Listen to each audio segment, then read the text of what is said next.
Well, hi, everyone, and welcome to another episode of the Auto Repair Marketing Podcast. I'm your host, Brian Walker. And my co host, as usual, is Kim. And today, our guest is Rena Rennebohm. And we will be talking about the service advisor's role in customer retention as part of our customer retention series. But first, I want to thank our sponsors, RepairPal, for providing this episode. When we were shop owners, we were part of the RepairPal network. And to find out more, go to repairpal.com/shops. Well, hi, Rena. Thank you for being with us. Hi, guys. Thanks for Hi. having me. I appreciate it. We We're are so glad to have excited you. to have you with us today. Thanks. Anytime that we hear someone talking about service advisor training, your name always comes up. And when we had our shop, we knew that, or we learned very quickly that the service advisor plays a major role in retaining clients, and yeah, I mean that's pretty obvious. Um, but so I guess we'll just start with what got you into service advisor training. Well, let's jump in real quick. So Rena has Empowered Advisor, and so I know that you have a couple of you have several people working with you, consultants, coaches. So include that in the piece when you're talking, because I'm curious what got you there, like Brian was saying. But I know that you're doing all kinds of cool stuff with service advisors. So yeah, I just wanted to drop that in there real quick. Thank you. Yes. So as far as what got me into it is I was a service advisor, and then I was recruited by a training company. And then I later on said, I feel like I can do this better on my own. And now I have been doing that on my own for 10 years. And what I felt like I could do better was instead of just having people come in for classes, I wanted to train people one-on-one. I saw that this was starting to happen with owners, right? Like owners were getting this one-on-one training. And so I wanted to bring that to the advisors because I felt like from an advisor's perspective, I would sit in a class and there would be, maybe like half of what I could take away from, because the other half maybe I already knew or it didn't apply to me. But coaching is so different because it's specific to that shop and that person. So that's really what got me into coaching. I love that.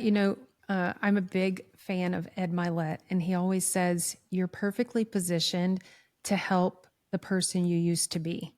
So, yeah, were you at Vision this year? Did I see you at Vision? No, it's been a couple years. I was thinking about Okay. that. It's been a couple years since we've seen each other. Well, he was the one of the major like keynote speaker, and I've been obsessed with him. Brian is obsessed with him. We listen to his podcast all the time, and he always says that. And he wrote a book, The Power of One More, and he keeps going back to, this is who I was, this is who I helped. So I love that. And at Vision, speaking of Vision, without getting into the funny, embarrassing story about Brian and I at lunch, but this speaker at the management lunch, he said something that built perfectly into the customer loyalty class that I was teaching the next day. And I actually changed one of the slides in my presentation because I had a quote in there, but his quote was so much better.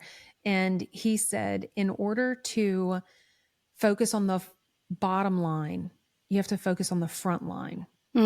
And I got obsessed with that. And the very short story is, we were sitting at the front table and it looked like I wasn't paying attention because I was capturing what he was saying and I was putting it on my Instagram story.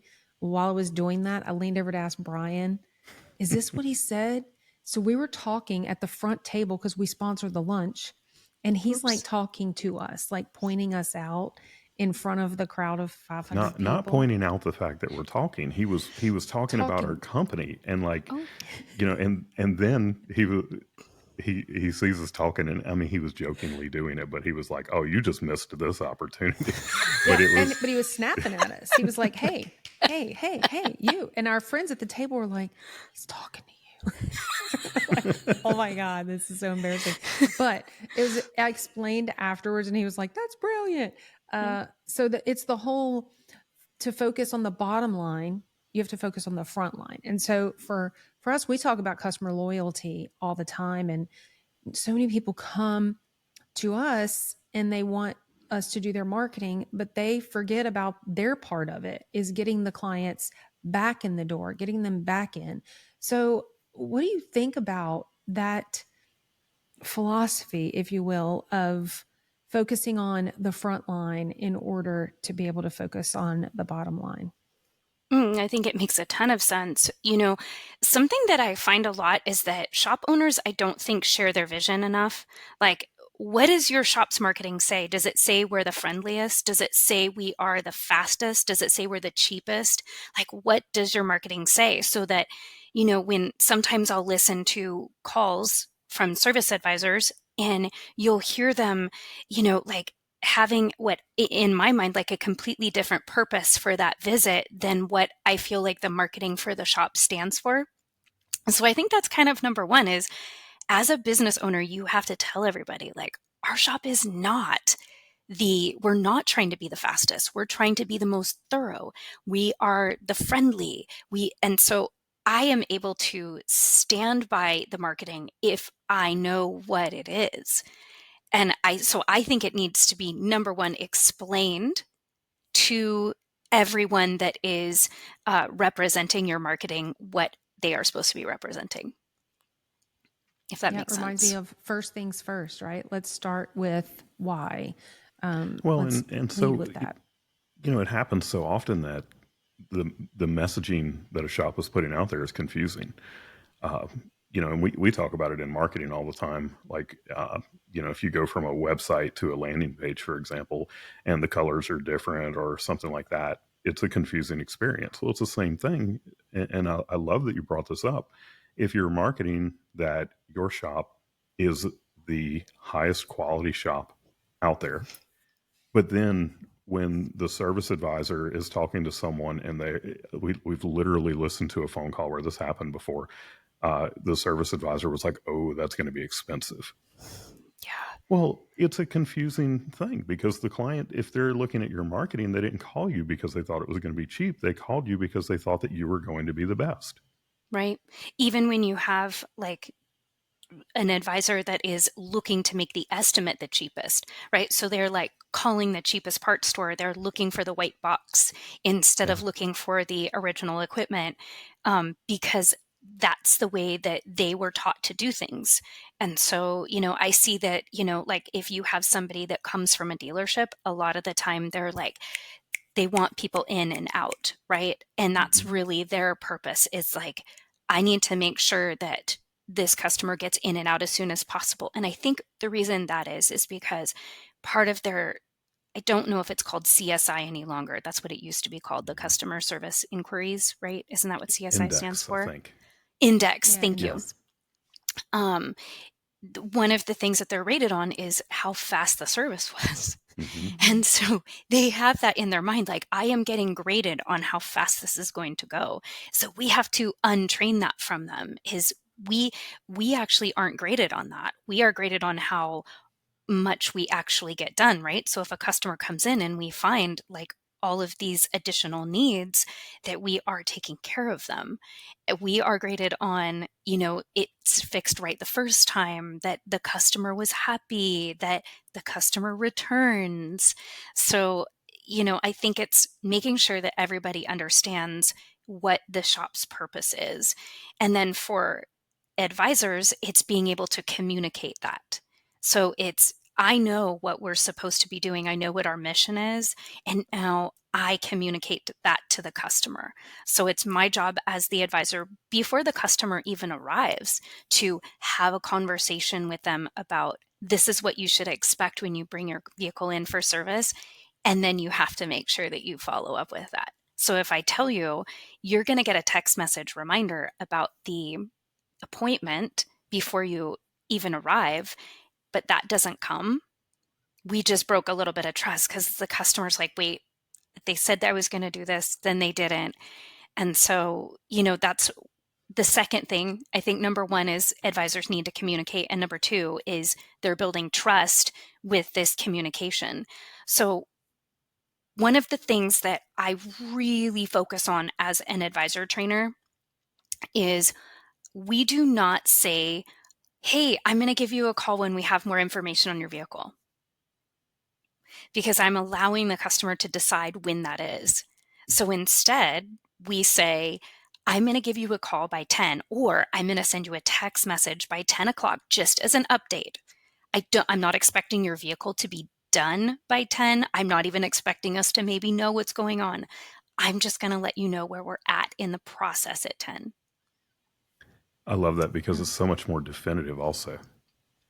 You tell somebody I'm gonna call you when we have more information. That could be days, Mm-hmm. but you're setting an Yeah. expectation there that people will come to love when they have the experience of working with you. Well, and when the Time service over time. advisor actually follows through with that and they do communicate by 10, you Mhm. talked about building trust. And, Mhm. they're like, okay, you said you were going to do this and you did it. So we're building trust. And you were talking earlier, and the way that you were laying it out just seemed so common sense. Like when you really step back and get out of the weeds and really think about the process and how to treat people, it just makes sense. And common sense is something that people complain about all the time. Oh, everybody's lacking common sense, but we're so conditioned to move so fast and to follow the process that people aren't given the space to just think for a minute. And, you were talking about, we kind of led with what's the shop owner's role in this, and they're not sharing their vision. And so many of them are controlling and micromanaging, and that closes off the opportunity for the service advisor to just think through the process. So um, I wonder, in that world of just common sense and the shop owner sharing their vision and communicating that and giving the service advisor the space to do what's right, do you have any thoughts on building a raving fan experience? Like how does that happen? Like what's needed to be able to do that? The foundation of it, what's it look like? How are you training and coaching service advisors to create those raving fan experiences? So I would say the very first thing is that we have to have a process. So from the minute that the phone rings, what's expected of the advisor needs to be in writing. This is what we expect of you. So when that phone rings, we want it answered within 3 rings.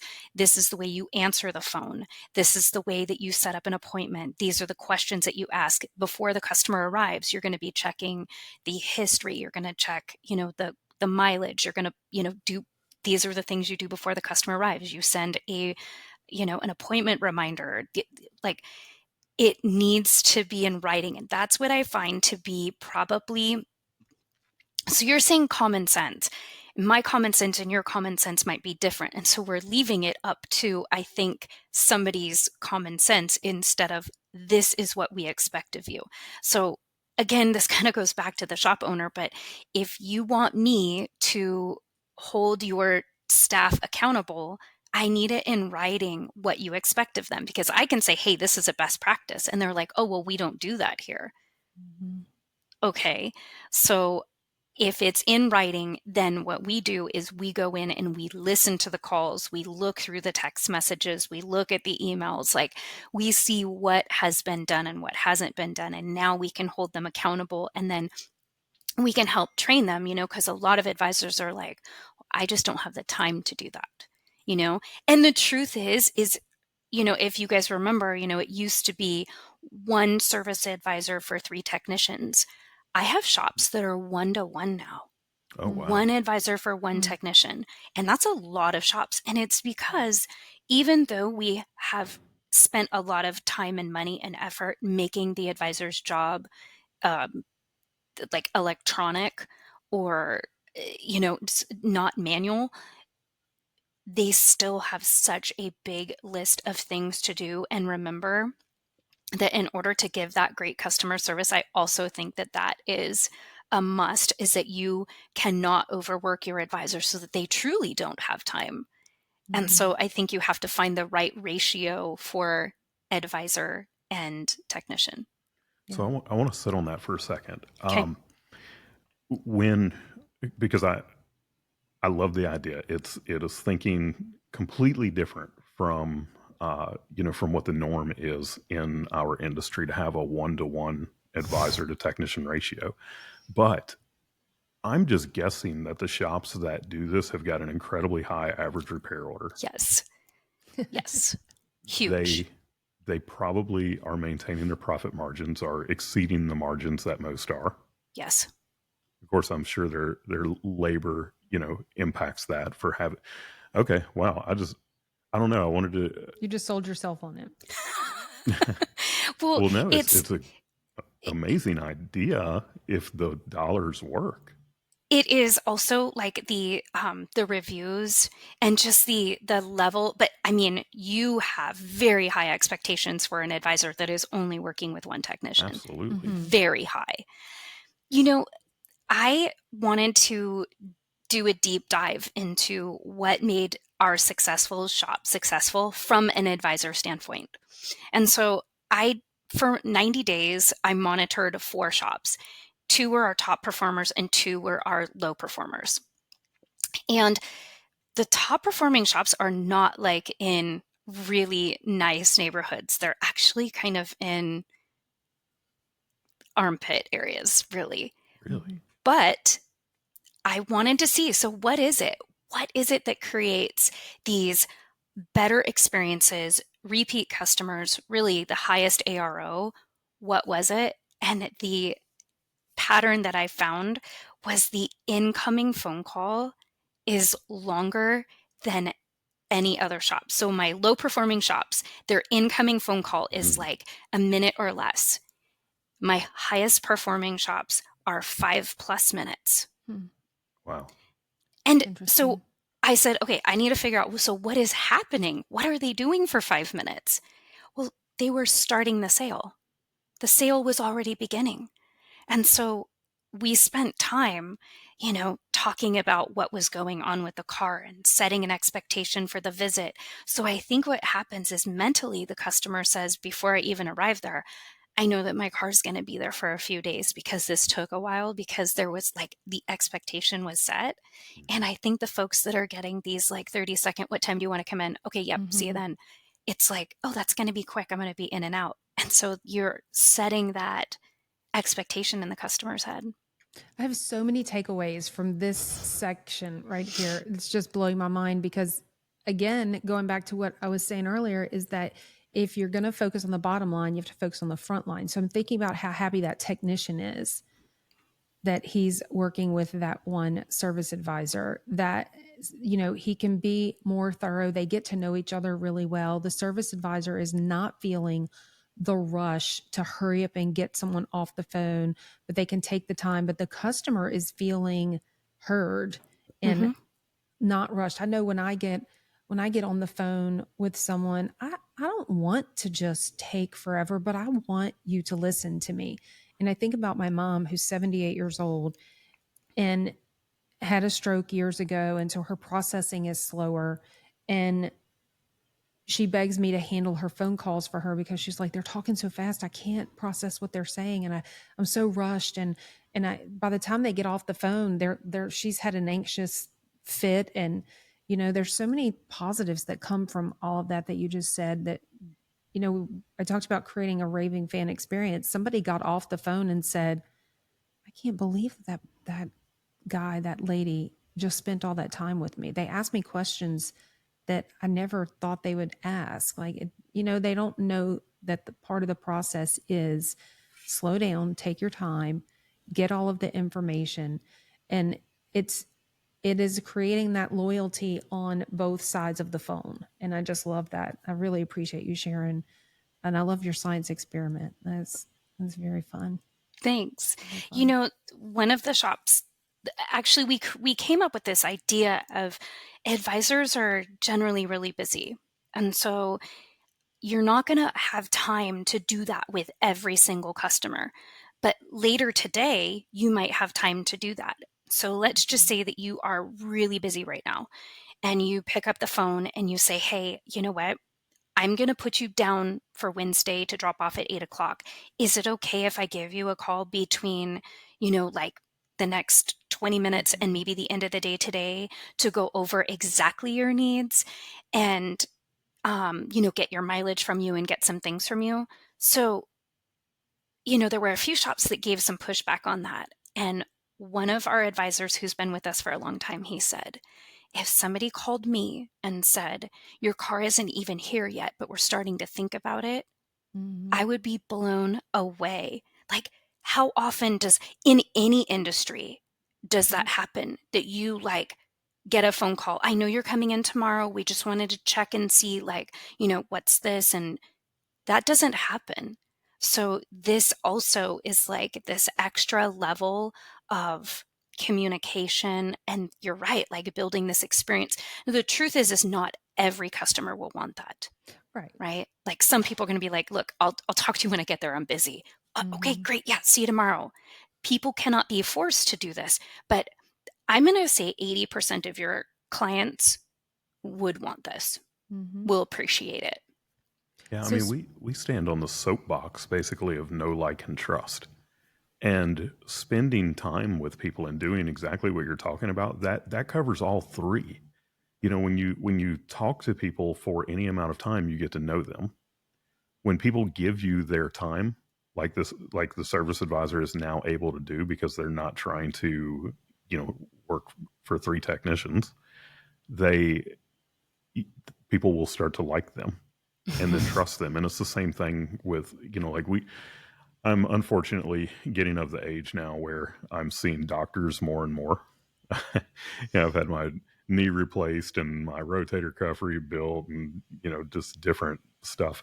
And I have had those experiences with doctors where they're in the room, out of the room as fast as they're in it. And then I've had the doctors who will sit down and have a conversation with me, and they do not leave the room until they know that I've had every question that I have answered. And, they, when they did that, they earned trust with me that the other doctors never could. Well, that they care. Yeah. What's funny is you're talking about this right now, and my husband just told me, he goes, next week I have an appointment with a doctor on Tuesday. And I was like, you made that on your own? Like, I've never had him ever say, I've had to make appointments behind his back and trick him to get to the doctor. And so, like you're saying, again, we found this doctor that spends, our visits can be 2 hours with her. And she sits us down. She goes over things. Like, I understand myself better than I ever have. And it is such a good feeling. Now let's translate that to car repair. I understand my car better than I ever have before. I understand what it needs now, what it needs later, what I've missed. If I want to keep this car, this is what I should do. If I'm planning on getting rid of it, I understand it and I feel confident. And I think that's why a lot of people don't buy car repair, is because they don't understand it. They don't understand the purpose of well, no one's ever told me before that I need my transmission fluid replaced. No one's ever told me about power steering fluid. But if I have the time to explain it to you and in terms that you understand, so I have to figure out what that is, right? I can explain it to you the way I understand it, but that doesn't mean you will understand it. So I have to have several different ways of explaining this and figure out which one of those is going to work for you. And so having the time to do that is really important. And that's another thing that I'll say. So now, Brian, that you mentioned the one-on-one, I'm thinking my top shops are also the ones that have the most advisor per technician. That is 100%. Because I'm looking at those shops in my head right now and I'm going, oh yeah, that's another part of this pattern. I was just really looking for what I found in phone calls. And it was the level of communication, how much and how long we were communicating. And that is also a lot of advisors feel like customers don't want that. No, my customers don't. They just want us to, text them or email them. Look, I think the software that has been created to communicate with customers through text and email is awesome and amazing. However, I also notice that the shops that 100% rely on that also have a lower ARO Mhm. and have honestly more customer confusion. And I think they're great, and I think that there's their place for them, but I still stand by, and it might be that I'm old school, but I still stand behind it. You need to have a phone call with the majority of people. There's a small percentage of people that don't want that call, but the majority of people do. So if you are a service advisor that is doing your advising just electronically, I think you're missing out on lots of opportunities. Mhm. Yeah, There's and it's that so much, human connection, right? Mhm. so much gold here right now.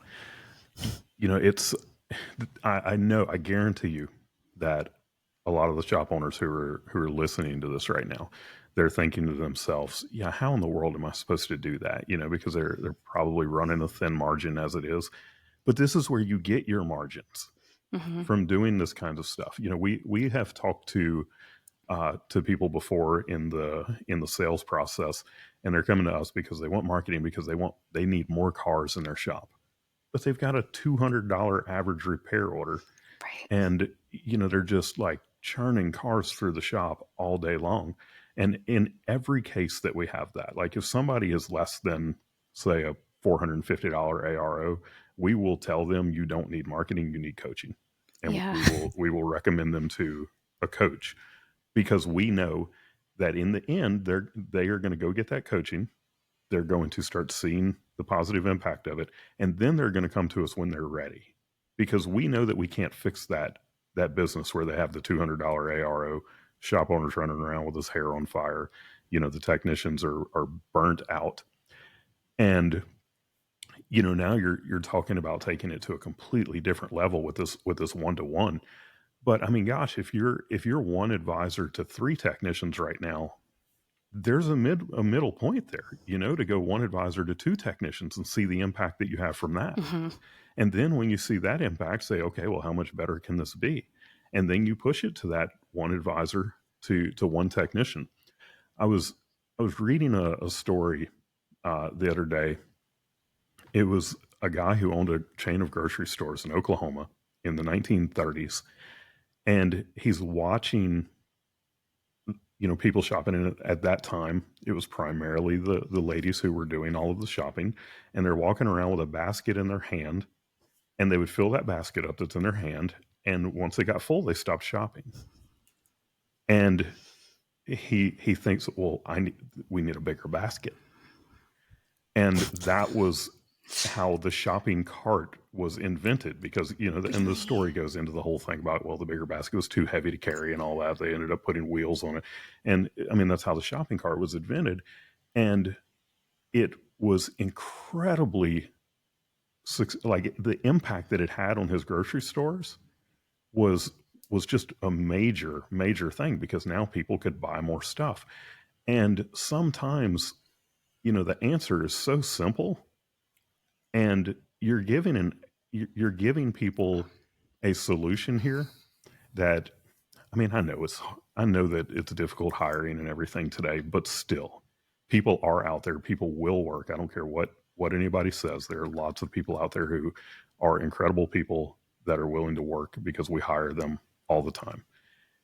And you're giving people an answer that it's so simple, and it will make such a huge impact on their business. So imagine if Costco only had the little hand carts. Yeah. Yeah. And that is what we are doing to our advisors, Hmm. is we are sending them to Costco with the little arm cart. Mhm. Yeah.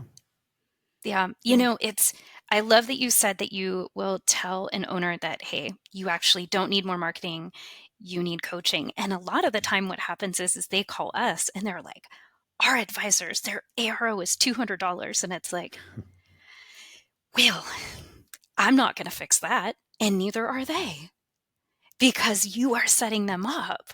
And that's like, I did a podcast with Carm, and it was one of those ones you like go on and rant for like 20 or 30 yeah. minutes or whatever. And Carm was Hmm. like, talk about whatever you want to talk about. I'm like, I'm so scared to say this.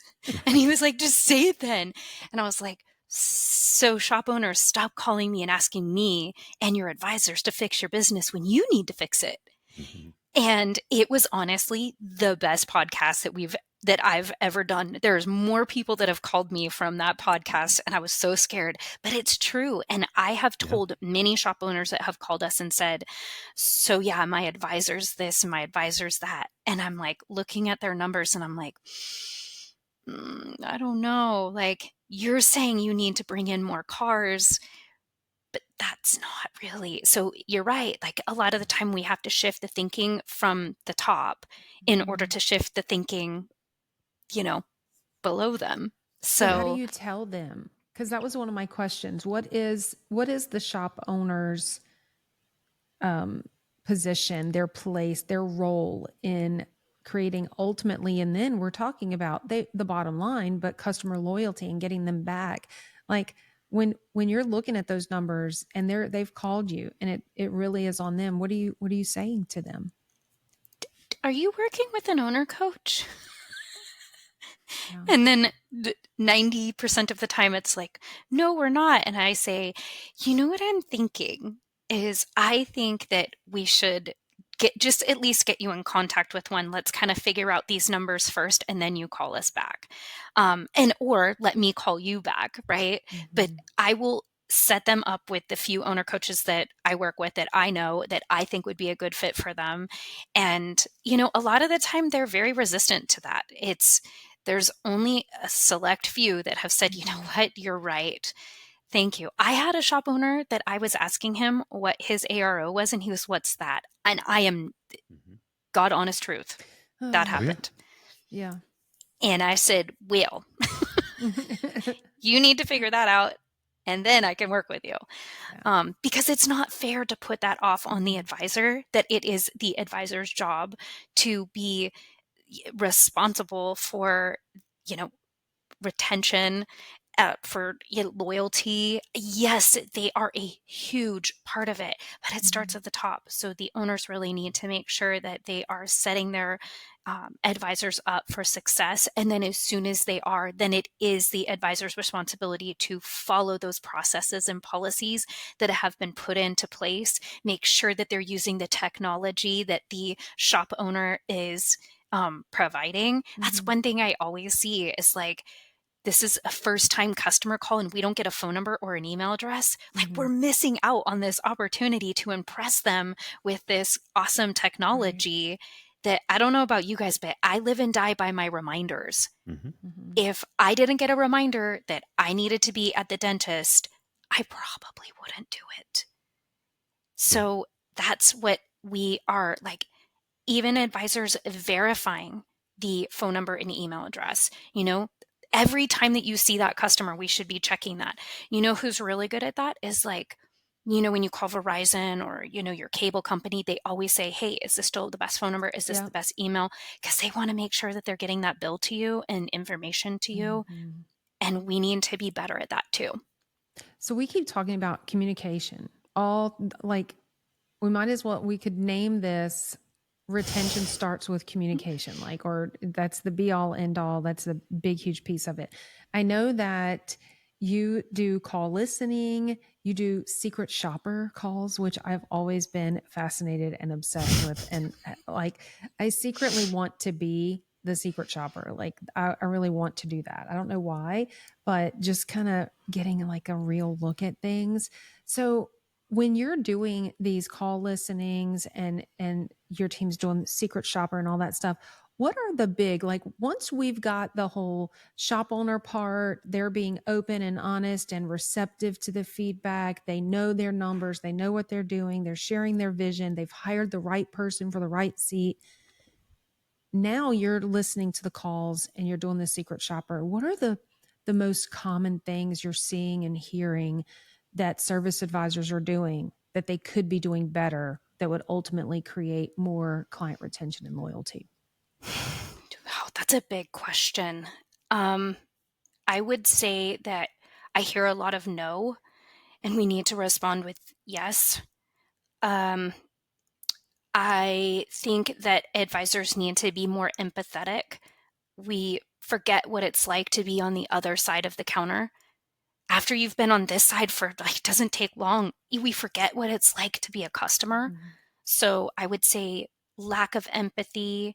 And I also think that this kind of goes back to what we were talking about, is a lot of advisors are rushed on the phone. And so understanding the value of spending a few minutes with that customer, realizing that this customer is calling and saying, I want to spend money with you, and you're setting the stage for how much money they're going to spend by how much time you spend with them. And also setting expectations. So I still hear, even with my best advisors, none of them will do the, I'm going to call you by 4 o'clock with an update. They all say, I'm going to call you later. I'm going to call you later. So that is probably the one thing that I have the hardest time getting people to adjust to, is giving a very specific time. Like, you have to be a really organized person to trust yourself. And that's what I think the advisors are like, I don't trust myself to be able to call them at 10. I don't trust myself. I'm trying to think of like my one shop that does it really well, which is Irvine's. They do that really well. They're super good with their updates. So is D&K. And I'm trying to think of what their secret to the sauce is. I think it's just consistency. I think that they said, we're going to do this, and now they do it. And I think that's it. I think it's just the implementation of it. Yeah. So did that answer your question? Yeah.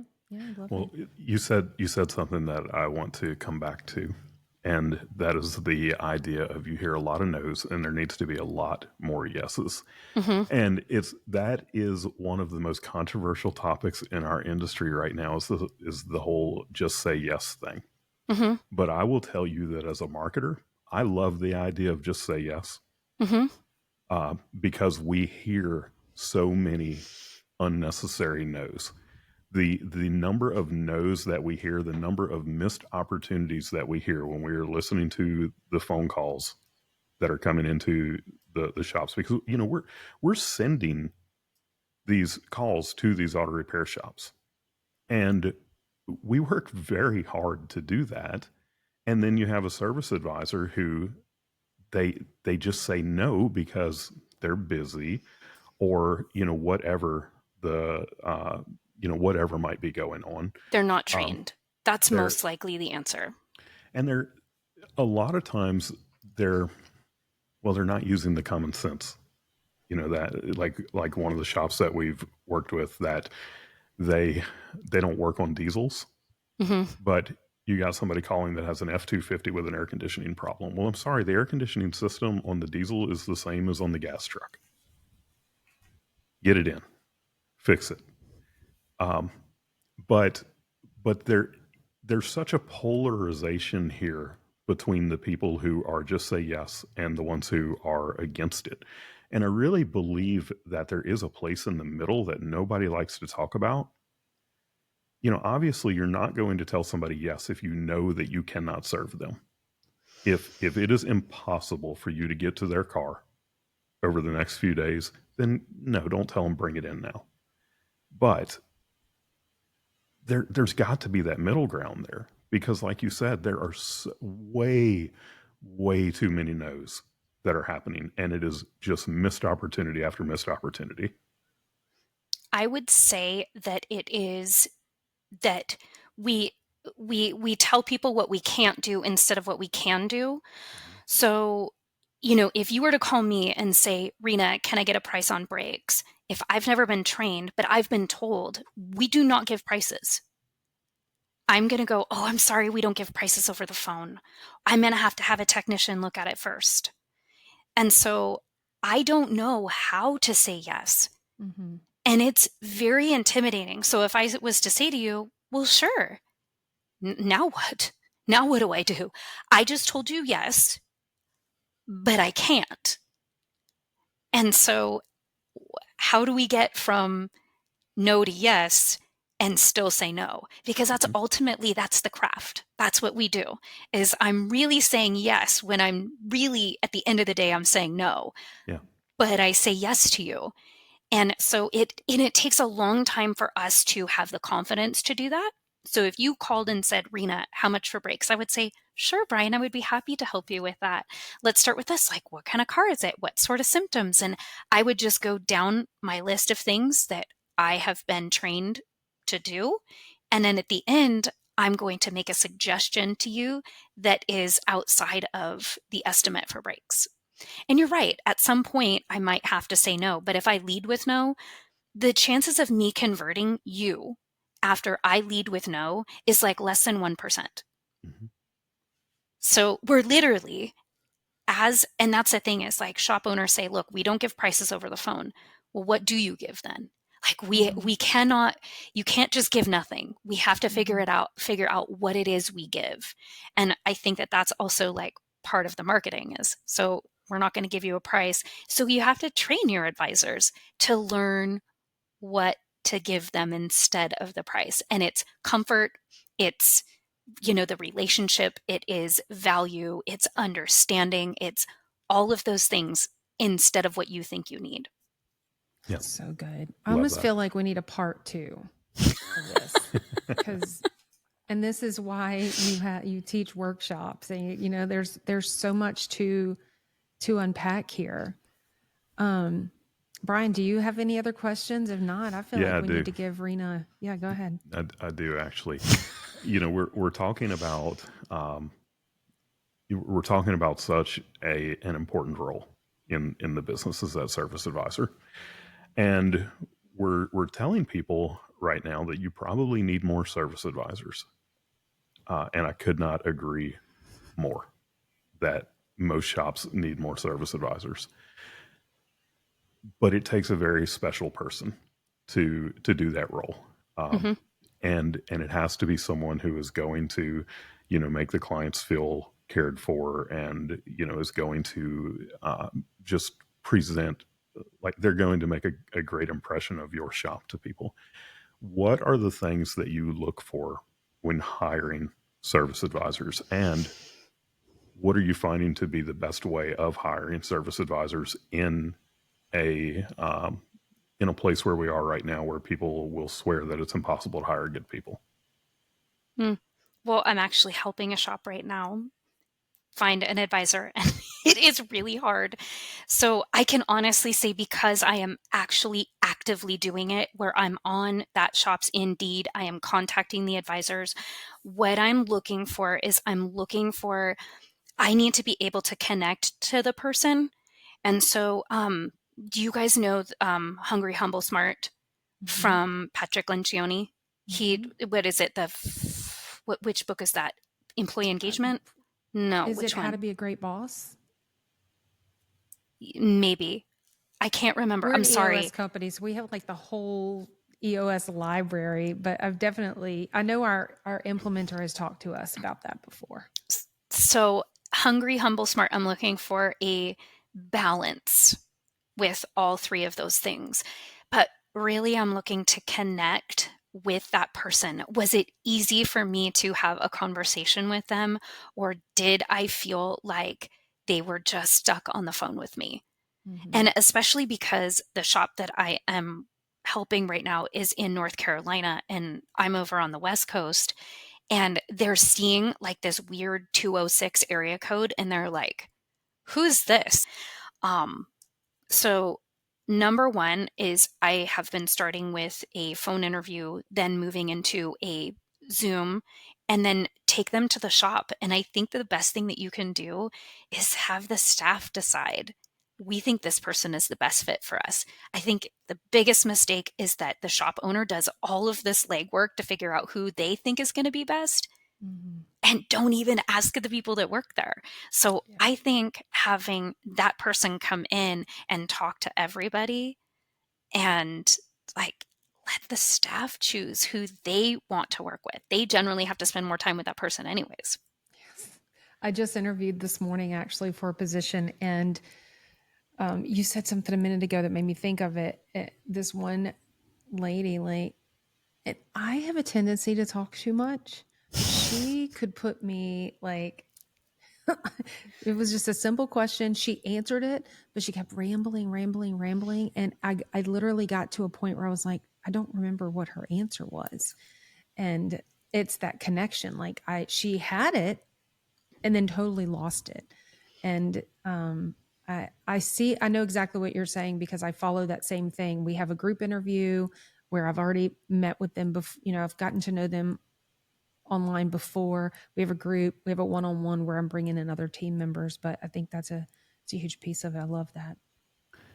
And then one final piece to that, when people are looking, sometimes you've got to get out of the box when you're looking for these potential hires. Are there other professions that you know of that translate very well into service advisor roles?